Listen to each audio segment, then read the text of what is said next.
Well, I'm delighted to say that joining me on the Godcast today is Peter Cardwell. Now, Peter is the political editor and presenter at Talk Radio. He is a public speaker. He's a political commentator. He also runs the Geddes Trust and formerly was a special advisor for cabinet ministers. Peter, welcome to the Godcast. How are you? Hi, Alex. Great to be here. Thanks very much for having me. Very good. You've got a rich Northern Ireland accent there, but I presume you're far from home. Where are you based? London way, or? Yeah, I live in London. I've been in England for most of the last 20 years, but I haven't really lost the accent. Do you miss home ever? Yeah, I bet. I used to get very homesick actually, but since I bought a flat about 2 years ago, I've definitely put down proper roots here, really. So I suppose I'm sort of a Londoner. Yeah, and this career of yours, it's diverse, if nothing else. Are you enjoying the presenting aspect at Talk Radio? That's a station that's evolving quite quickly, isn't it? Yes, it is. It's really exciting what we're doing, and there's a lot more to come actually as well. But yeah, I present a program on Saturdays between 10 o'clock in the morning and 1 o'clock in the afternoon, and that's what I do once a week. And then the rest of the time, I'm the political editor, so I'm on usually Mondays to Thursdays, but a bit on Fridays as well. Sometimes depending on the news, and sometimes you think you have a day off, and then something big happens. Just last week, for example, the Partygate stuff happened in terms of the committee talking about Boris Johnson, so that made for a very busy Friday, which is supposedly my day off. But that was really interesting. And the thing is that I'm paid money to talk about my passion, and it's always been my passion. So that's something that I really really enjoy. Yeah. People who are familiar with the Godcast may think that I'm working my way through Talk Radio presenters. David Bull was on just a few weeks ago. Ian Collins is somebody I keep in touch with. We've had Isabel Oakeshott, we've had Richard Tice, and now yourself. So it's fabulous to get you on, Peter. Let's get down to some questions. I was interested to know that you wrote this book, The Secret Life of the Special Advisor. And in this current climate, Peter, I'm wondering what special advice you might give to the Prime Minister as we are rapidly approaching the next general election. Yeah, well, it's interesting. Just today, as we speak, on Friday the 10th of March, the Prime Minister has been with President Macron in France. And I think the policy in terms of stopping the boats is something that's been couched certainly in the language of fairness. And that's something that a lot of people who voted Conservative in 2019 and may be wavering as to whether they'll do the same thing in 2024, maybe thinking about. So it's interesting those policies really are there to win votes, but also to solve a massive problem. In terms of Rishi Sunak, I think he hasn't communicated enough. I think that he needs to do more interviews. We need to get to know him a bit more. I think that he's a bit of a submarine prime minister, really, and a lot of the communication strategy I would probably do slightly differently if I were advising him. But at the same time, he is, I think, making politics more straightforward, making it less dramatic, making it less about the personalities and more about the policy, more about what the country needs to do to get back on track. I think is something that is very, very wise. And I think people may not like Rishi Sunak necessarily, but they don't hate him. And they also realise that if he's a technocrat who looks at all the evidence and looks at the spreadsheets and all the rest of it, well, that's probably better than some of what has perhaps gone before. But it's interesting because Sir Keir Starmer is someone who presents quite a big threat, but at the same time, he's not seen as being the most charismatic or having the most personality, but then neither really is Rishi Sunak. So it's interesting. We're in a very, very different political situation to we were even a year ago. And I think the rough and tumble and the personality stuff is really interesting to report and to talk about. And the soap opera aspect is big, but it really turns people off politics as well. And really at Talk Radio and Talk TV, a lot of our listeners just want the government to get on with things and do things properly and run the country properly, probably like most people. And I think that the personality stuff needs to end and kind of has ended really for a while. So in many senses, Rishi Sunak's on the right track with that. Yeah, you referenced him as a kind of a submarine prime minister. Well, why do you think that is? Because one thing, whether it's about personalities, if you remove the personality, when he actually engages in the political debate, Peter, it seems quite rational. It seems quite sensible. I find him quite an interesting character. It's kind of minus all the hullabaloo, isn't it, and all the noise that came with the previous leaders. Do you think he's been advised to be kind of a submarine prime minister? Yes, but also I think he is. I mean, he just is as a person. I worked with Rishi Sunak for a time when I was a special advisor in government, and he's just not a massive personality. He's a very engaging person, very nice person, but he's not. It's not all about him. He realizes that government is about people rather than about him. So I think that in terms of what certainly the early stages, it was almost as if he got the kind of Donald Trump red cap and said, make politics boring again. And certainly before Christmas, it made sense just to calm down and not do very much. But I think now he needs to perhaps communicate a bit more and be very clearly in control, really. But certainly a vast difference from Boris Johnson and even Liz Truss. Actually, they're very, very different characters to Rishi Sunak. So I think it's funny, the public haven't really warmed to Rishi Sunak. They still see Keir Starmer as more of a credible leader. And that is possibly I'm sure it's to do with how Rishi Sunak runs things, but also I think it's just that after 13 years, any leader in that particular situation would have an uphill struggle, as John Major did in 1992. There are some people are suggesting that the next general election is a foregone conclusion. Peter, I don't know if you subscribe to that view, but it does leave me wondering, the red wall areas, Burnley being one of those that went Conservative. Probably was the first time in my lifetime, and probably because of Brexit. Do you think that the next general election is a foregone conclusion, or how do you kind of see that playing out? No, I don't think it's a foregone conclusion. I think Labour will be the biggest party, but the question is whether they're a majority or not. I've looked at all sorts of polling, all sorts of bits of information. I've spoken to people behind the scenes, and this is not really, it's there for the taking for Labour, certainly in the opinion polls, but Labour in front, certainly by about 20 points, average of 21, 22 points. But we're still quite a long way away, and lots can happen. They've been, I think as we speak here, I think it's 482 days that Labour have been ahead in the polls, and that's a long time. But it doesn't necessarily mean that translates to the ballot box.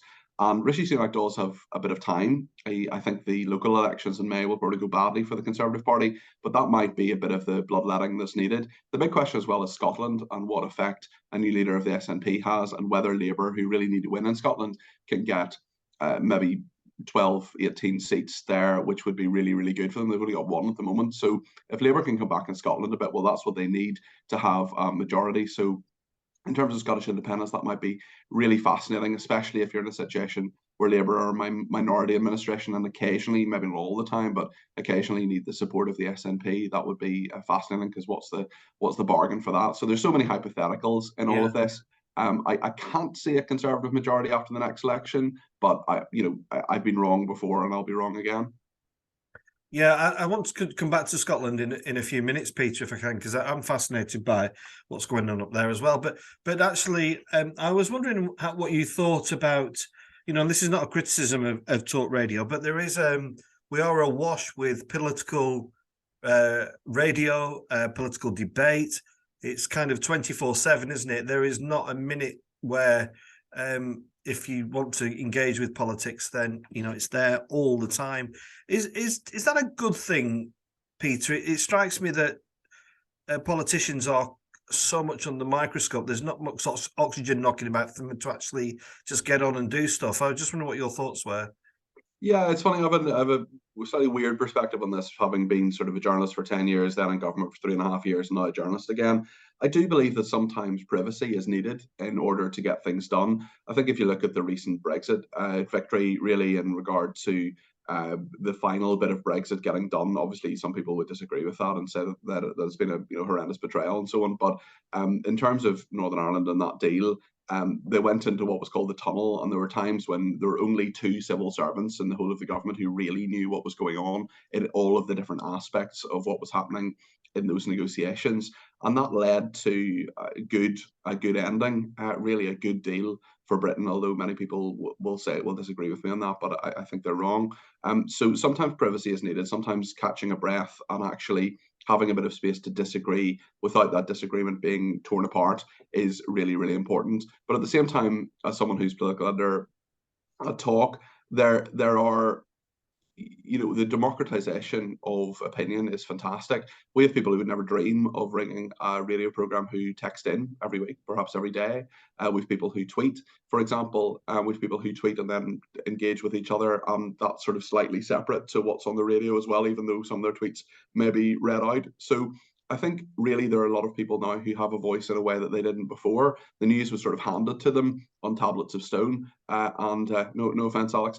And there was, I think it's just something that is a bit different now and a bit more democratized now. Obviously, there are people who have voices that are perhaps too loud when they're saying things that are unhelpful, or, well, not unhelpful, but it's fine to be unhelpful, but perhaps racist or incendiary or inciting violence, and that rightly is within the law. But I'm a big fan of free speech. I'm a big fan of freedom of expression.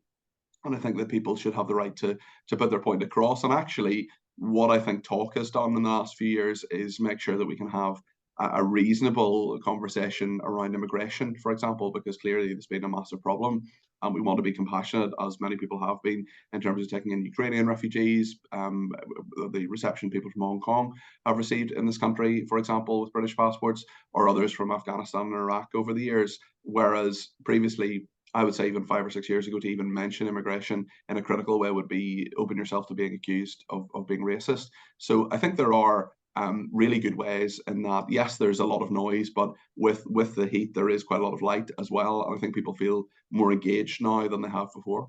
Yeah, and in terms of the opposition, Peter, well, it strikes me that the gains that Labour foresee are not necessarily through their own kind of policies, but actually more through the predicament and the disappointment that people feel in the Conservative Party. Is that fair? And then and if that is the case, does it ultimately come down to a personality contest between, two, as you describe, rather straight-laced, almost dreary characters?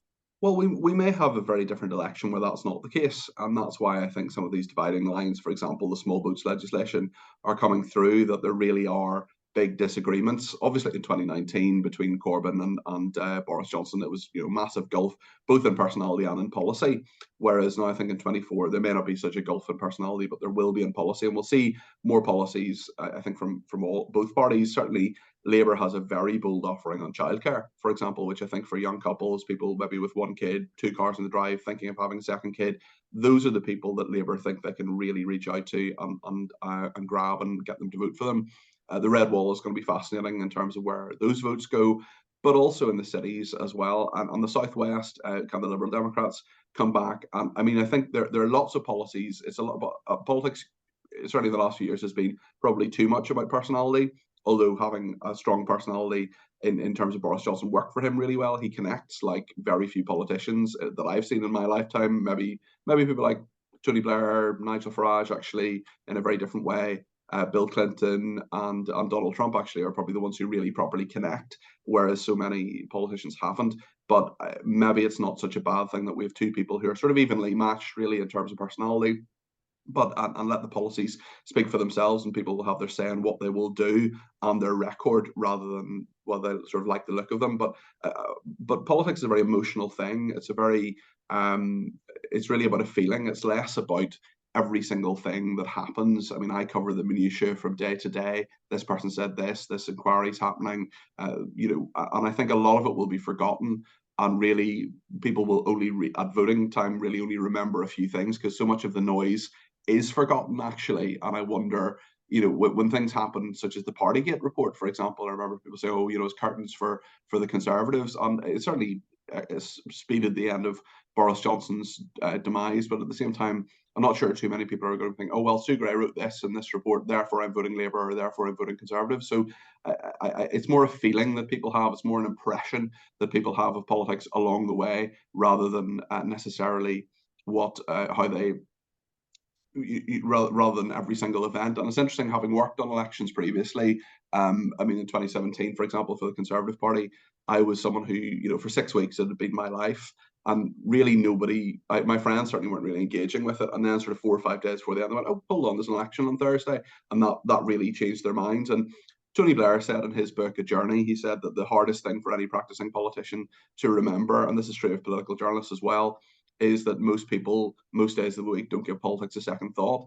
Now, I think that listeners and viewers of Talk TV do give it more than a second thought. They're very, very engaged people, but they're not everybody. And I think there are a lot of people who will see a headline, hear a little snippet, maybe on a commercial radio station, maybe see a bit of the 6 o'clock news, but to them, politics is not their life. And that's something that I have to remember every single day as a political editor. Yeah, I find that fascinating with having young adults in my house and how disengaged they are with politics actually, and they just think I'm boring when I bring it up. And they may not feel it's very relevant to them, but when you get older, when you become a homeowner, if you're trying to become a homeowner, if you buy a car, if you get a job, start paying taxes, if you have to go to the hospital every now and again for some sort of problem, those are the ways that I know anyway I've been engaged in politics, and that I really feel those policies have affected my life. And I suppose with young people, there's sort of almost a fetishization by the media. What do young people think? And I sort of think, well, you might have. For a while, there was a program on BBC called Young Voters Question Time, and I sort of thought, what I really want is, pensioners question time, or 35 to 45 with kids question time. I really think there's so many other subsets that we need to be more interested in rather than simply just young people. Yeah, and in regard to Boris, Peter, is politics better with him or without him? Certainly more interesting with him, in terms of how things ran, in terms of how things were. Certainly there was more chaos, and it was more of a soap opera. In terms of, is he a good leader? I don't really think he is. But at the same time, he's a fantastic campaigner, and that's what I would say are probably the main difference between Boris Johnson and Rishi Sunak. Boris Johnson is an excellent campaigner, not a particularly good governor, whereas Rishi Sunak, I think, has proven, certainly in the last few days, that he has qualities. He may not be perfect, but he has qualities as a governor. The question is he a good campaigner? Because he's had quite a rapid rise in politics. He hasn't had to fight really for too many things in the way that other people have, although obviously he lost the first time in the contest in the summer. So it'll be really interesting, certainly coming up to the local elections in just a couple of months' time, whether Rishi Sunak actually is a fighter and a big campaigner in all of this. Yeah. Peter, just on a personal level, you've been a journalist, a broadcaster, an advisor. Have you ever yourself considered, actually put yourself forward as a candidate for Parliament? I considered it for about 5 seconds, and the thing is that I know a lot of people who are really good candidates on all sides. Actually, I know people who are MPs, and they do a really, really, really tough job. This goes for councillors as well, and assembly members in Northern Ireland in particular. I know a few of those, and it's a really, really tough job. Lots and lots of scrutiny, and I think it's not my skill set. What I did enjoy about politics is solving problems for people, and I enjoyed that. But there's just so much scrutiny of your life, everything you've ever said and done, that it sort of put me off, to be honest. And I would say the second best book about politics published in the last 5 years, after my own, is Isabel Hardman's book, the Why We Got the Wrong Politicians, which is a really, really good insight into this. And I think there's more to do on that. I think that's. I just want to. My mind cast back to an interview. I had Jeffrey Archer came on, and he made the argument that members of Parliament just aren't paid enough, and I can't remember. It could have been Ken Clarke who raised this maybe 18 months or so ago, and there was a lot of ridicule in the media about this. Do you think, for the scrutiny that MPs get, Peter, that they are reasonably reimbursed for their work? Well, MPs get paid nearly 3 times the national average wage, and I think that is something that a lot of people feel aggrieved about. I think people feel they get paid too much, and of course, if they're a minister, their salary usually goes into the 6 figures, depending if they're junior minister or secretary of state. So, I mean, like many things in politics, it goes back to that BBC documentary, The Thick of It, where they say, one politician's complaining about a salary, and Malcolm Tucker says, "This public want you to live in a cave and eat grass."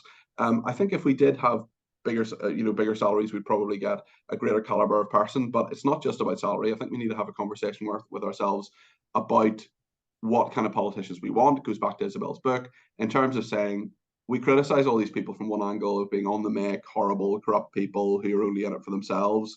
And then on the other side say, well, why don't we have good people in politics? And it's like, well, those two are absolutely linked. And the thing that frustrates me a lot of the time is, yes, there are corrupt, venal, dreadful people in politics. Of course there are. There's been a lot of evidence of that over the past number of years, but there are also some very, very good people in politics who do a good job, and tarring them all with the same brush is unfair, in the same way as, you know, they're good and bad political journalists, they're good and bad ministers of religion, they're good and bad shop assistants, doctors, whatever. And just simply to say they're all the same is just unfair. Yeah. Peter, this is a whistle-stop tour. I appreciate that, but I love getting people who are into politics, and I just think about my own context here in Burnley, which is in many ways is a wonderful place to live and work, but also it is a place without not without problems, huge problems of poverty, huge problems of addiction.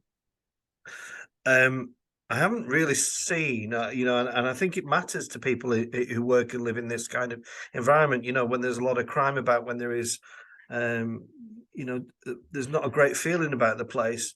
I haven't really seen a political party address that, really, you know, and when I think about the cost of living crisis, I can't really say I've seen huge inroads into it. You know, I'm, you know, I'm a bit of a floating vulture, if I'm being honest, and you know, I just don't understand why we have so many food banks. I don't get that as a concept. You know, we've had lots of plaudits in recent years about our food banks, but I hate my food bank. I hate the fact that anybody needs a food bank. Who's addressing that, Peter, and what needs to be addressed? I don't think it is being addressed nearly enough. The question I suppose people need to ask is, what do you want government to do for you? Do you want it to solve all your problems, or do you want it to be there when you need it to be there? For some people, it's both. For some people, there can't be high enough public spending, and taxes should be high because people who can afford it should pay. And there is vast wealth equality in this country, as you've correctly pointed out there. And I think that the government can't solve all your problems. That's the one thing I learned from being in government. I mean, it takes people to try to solve them for themselves. But at the same time, if you're living in the kind of conditions that you've talked about, which are very different to the conditions I'm living in here in London, well, that is something that you may not feel there's any way out, and you may well look to politicians to solve your problems for you. And I can totally understand that. In terms of, I mean, the best thing any government can do is to create jobs, because if you have a job, you're going to have a decent income, hopefully. And the cost of living crisis, you know, inflation will be down. And that's what both parties essentially are trying to do. They're trying to make life easier for people. With Labour, it's things to do with childcare, it's creating jobs, it's growth. And with the Conservatives, it's similar things, but at the same time, they're trying to get down inflation. They're trying to trying to eradicate the cost of living crisis. Whether their efforts will work or not, and the thing is that, again, being in government but also covering politics, the government isn't in control of everything. And nor should it be necessarily. But in terms of the economy, there are global factors. You know, the war in Ukraine is a big one. There are all sorts of inflationary crisis. Migration is a big problem, and opportunity for many countries as well. So it's really, really difficult to say to someone who's in the kind of situation that you're outlining there, well, actually, you know, the help isn't necessarily all there. Perhaps the government isn't going to solve everything for you. But I know what you mean about food banks. I think it's good that they exist. It's good that certainly there are many, many voluntary organisations. The church is really good. I mean, I come from quite a religious background. I'm not religious myself at all. I'm agnostic. But I know that there are many, many churches that do a really, really good job. But it is a shame they have to exist. It is a shame that those food banks have to exist, because it would be a much better world if they didn't. And I don't know if there's any obvious or easy solution. Otherwise, it would have been solved already. I wonder. Well, you know, I can't plug my book. It's my Godcast. But in my book, I do talk about this kind of what I believe is a lack of compassion in our politics. I was wondering if you agree with this. You know, I used to work for Argos in middle management, and quite often, Peter, the decisions were taken at a level where us on the ground thought, well, they just don't understand the reality of the situation. And as somebody like yourself who's been a special advisor, I was wondering what your thoughts on that are. Do you think sometimes the disconnect between those at the very top and those where we are, you know, in many cases at the very bottom in Burnley, not everybody, but some people, is so massive that that is where the gap is, and we need to close the gap there and create some sort of compassion and a bubble of aspiration. What do you think? Well, I think there are politicians who do understand it. They go to constituency surgeries every week, and they do try to solve people's problems. But at the same time, if the people who go to constituency surgeries are often people who have exhausted every other avenue, and this is, they're pretty desperate and they want an MP to solve their problem, often very, very complex problems. So MPs get quite a skewed view, I think, of a lot of their constituents and what the constituencies are like. And there are actually quite a few people who either would like a little bit more help from government or are happy with, or largely happy with, what the government does for them. In terms of the gap between them, yeah, absolutely. And MPs live a really weird life where you can literally be talking about sewage and drainage or housing or passports or all the kind of immigration status, all the kind of things that people talk about at MP surgeries on a Friday. And then on a Monday, you're in this sort of Harry Potter style situation with people with funny wigs and clothes talking in parliamentary language about different things. So it's a very, very strange life for them. There are a lot of MPs who do get it. And I do think that we do need greater diversity of MPs. And I mean that not just in terms of race, but also in terms of class. I think it's a major thing that there are fewer people at the top of politics now who've really lived a tough life, although there are some. Angela Rayner would be a good example. But there are, I think, in terms of what life is really like, that is a tough one. And the more you get into politics, the more removed you are from people's daily lives, and you see it through a very, very different way. So I think that's why people need to communicate with their politicians. I think they need to write to them, they need to email them, they need to engage them at events. They need to participate in politics, and they need to have their voice heard, and if possible, stand for election if you want to, whether that's council or as an MP, and just be part of the debate. You can ring in or text or tweet into Talk TV, for example, and have your voice heard that way. And I think that the more agency people have, and the more responsibility, and the more kind of straightforward opinion people have, not only complaining but also suggesting solutions, as well as a lot of our viewers and listeners do every single day, that's a good thing, and that gets into the lexicon. That informs politicians in terms of the job they do. Yeah, thanks, Peter. I just you said that you're not very religious and you're an agnostic, but I want to move on to Scotland a little bit, and this idea of I suppose I want to ask you the question is, do politics and religion mix? I was really interested in recent weeks that Kate Forbes, who came out and spoke with a very conservative theology around same-sex relationships, etc., had been kind of almost tried to be pushed to the sidelines. I was interested that Tim Farron a number of years ago, relinquished his role as leader of the Lib Dems because of his religious views. Is it all right? I mean, and I also think that sometimes the media pushes the extremes. I'm thinking of Calvin Robinson, who's also been on the Godcast from GB News. It seems to be that those on the fundamentals, those on the extreme left or the extreme right, get the attention, and room in the middle is less allowing. So I suppose the question is, do politics and religion mix? I feel pretty sorry for Kate Forbes in that her only crime was being honest. I disagree with her on basically all her religious views. But if you believe in freedom of expression, freedom of speech, and freedom of religion, you should believe in people's ability and freedom to hold those opinions. And what Kate Forbes wasn't saying was that if I were First Minister of Scotland, I would, recriminalise homosexuality, recriminalise or alternatively, criminalise sex outside marriage. Good luck with that one. But Tim Farron as well, I felt a bit sorry for him as well at the time when he was leader of the Lib Dems. I didn't think it was too bad a leader of the Lib Dems, but there are certain decisions that have been made, and I think a lot of people, very vocal people, feel that there are views that are unacceptable. I don't hold Kate Forbes's views at all, but why should they be unacceptable? Simply because that's what she believes, and it is based on religious teaching. And we're a lot more tolerant, I think, of religions such as Islam than we are of Christianity. And I think that we lampoon Christianity a lot more than we do other religions as well. I would include probably Judaism in that as well. In terms of, I think it's very hard to be a Christian in politics. I think it's very hard to be a Christian in life. It's a tough thing. My mother is a Christian, and she is someone who bears Christian witness, and I really admire her for that. I know a number of people, including her friends, who do so as well. There's a brilliant church that she's part of. There's some really, really good people there. And actually, when the pandemic hit, my parents are both in their 70s. When the pandemic hit, who were the first people bringing groceries and taking grocery orders and helping as much as they could, going to the pharmacy? Well, the people in the church who were a bit younger, who were helping my parents. And I remember a friend of mine in London had a very difficult family situation a couple of years ago, and I was called in the middle of the night to try to help them, and I did, but I sort of went, you know, an hour across London to do so, and I just sort of thought that family actually didn't really have anybody who was nearby who could help.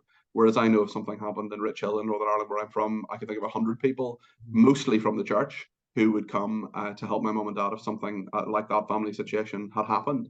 So I'm a great admirer of the church in terms of the community spirit. I don't agree with everything it says. There are lots of different religions and lots of different parts of each religion, and I think there's a lot of ignorance actually about how Christians can and people of all religions can contribute to politics. And Humza Yousaf, actually, in the SNP example, who said, yes, I have certain beliefs, but my politics is informed in a different way.